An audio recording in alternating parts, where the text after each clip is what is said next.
In this quick tip, we're going to learn about the pop-up events that you can use to trigger a workflow. We have two pop-up events. A pop-up is closed and a pop-up is opened.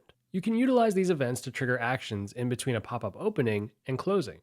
Create a workflow using one of these pop-up events and pick the relevant pop-up in the property editor, and then create subsequent actions. You can put any actions you want here, though it's more likely you would do something to interact with the pop-up being opened or closed. For example, you can track how many times this pop-up has been opened by setting a custom state to add 1 each time this pop-up is opened.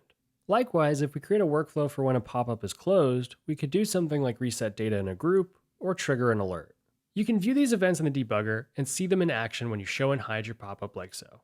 Not every workflow needs to fire off from when something is clicked, and finding creative ways to use other events like these will come in handy as your app grows. That's it for this quick tip. For more, be sure to check out bubble.io/academy.